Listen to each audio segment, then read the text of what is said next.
गतजन्मात जयाद्री ही माझी सखी होती। आम्ही लहानाचं मोठं झालो। गतजन्मात माझा श्री महादेवांशी विवाह झाला आणि त्यानंतर ती माझ्यासोबत कैलासात आली होती।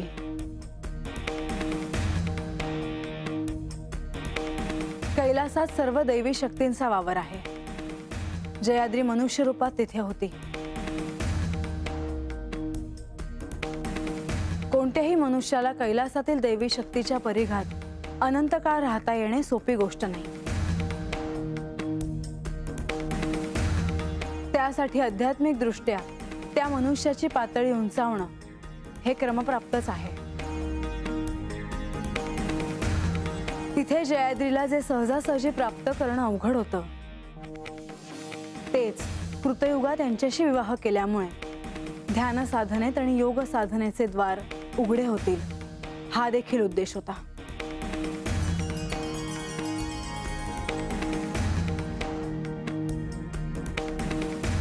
मी आधी बानूला या संदर्भात वेळोवेळी सांगितलं होतं। अनेकदा तिला ध्यानाचे मार्ग दाखवले होते, तिला योग साधनेचे मार्ग दाखवले होते,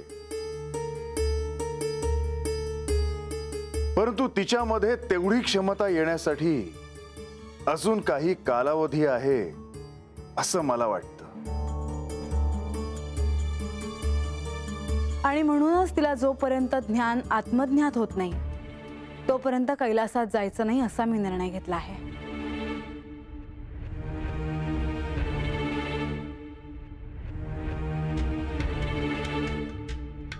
आजपर्यंत सगळ्यांनी तुमचा राग, तुमचा क्रोध पाहिला आहे, परंतु आज तुम्ही घेतलेल्या या निर्णयामुळे हे पुन्हा एकदा सिद्ध झालं की तुम्ही जगत जननी आहात। देवी, मला कल्पना आहे की माझ्या विस्मरणाच्या काळात मला सत्य कळल्यानंतर मी यांच्यासोबत कैलासात जाईन असा विचार आणि घोषणा केली होती। पण आज मला स्मरण झाले आहे आणि जिच्यासाठी हे सारं केलं तिला कसं एकटं सोडून जाऊ?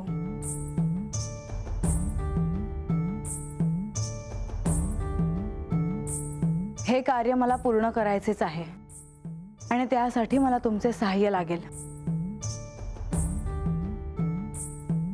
लक्ष्मी देवी, मला ठाऊक आहे की विष्णू लोकातून इथे येऊन तुम्हाला फार काळ लोटला आहे, पण हे कार्य पूर्ण करण्यासाठी मला तुमचे सहाय्य मिळावे अशी माझी इच्छा आहे। हे कार्य पूर्ण होताच आपण सगळे आपले अवतार कार्य संपवू आणि शक्तिरूपाने इथे राहू आणि पुन्हा स्वगृही जाऊ।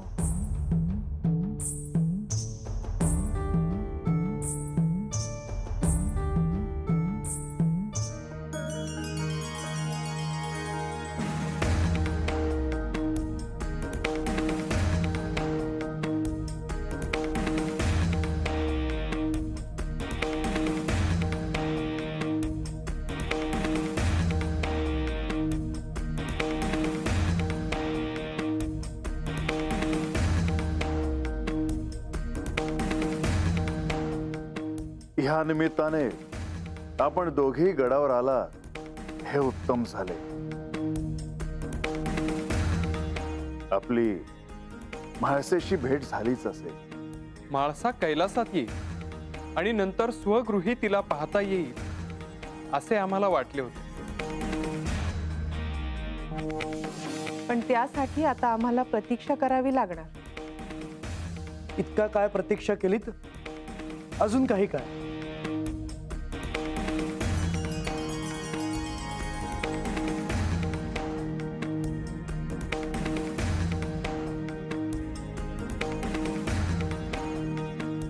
सगळ्यांना भोजनासाठी विलंब तर नाही ना झाला?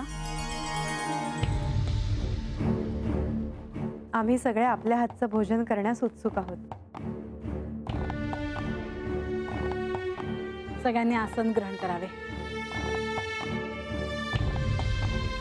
परंतु बानूला तू बोलवलं आहेस ना? कारण अजूनही ती आली नाही। खरं म्हणजे तिला सर्वांच्या आधीच यायला हवं होतं।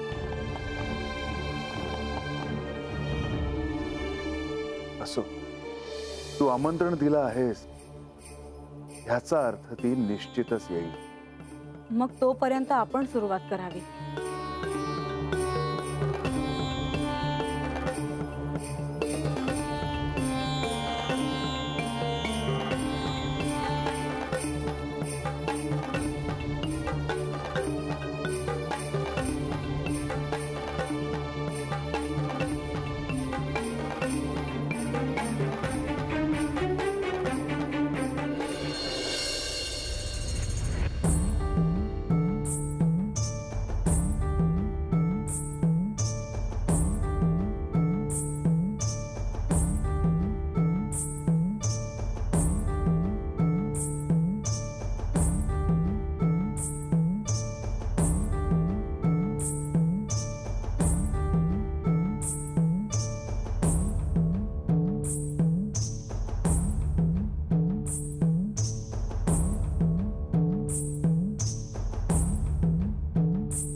आता सगळ्यांनी भोजनाला सुरुवात करावी.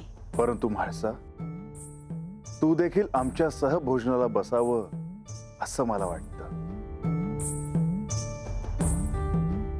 नाही, आज मी तुम्हा सगळ्यांना स्वतः वाढणार आहे. पण जर तू भोजन केलं नाहीस तर मी कसा भोजन करेन? म्हाळसा, त्या निमित्ताने आम्हाला घास भरवण्याचा सोहळा पाहायला आवडेल.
आता सगळ्यांनी भोजनाला सुरुवात केली तर चालेल.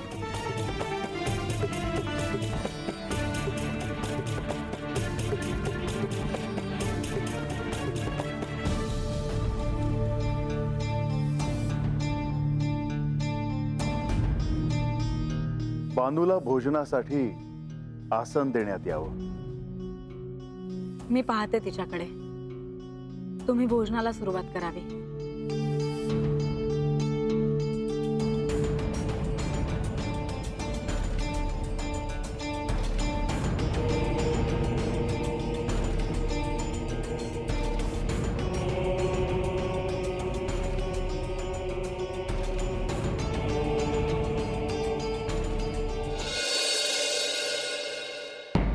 तुमचं अवतान मिळालं म्हणून आले मी आज जेवायला. बरं झालं तू आलीस. ये, मी तुला सगळ्यांची ओळख करून देते.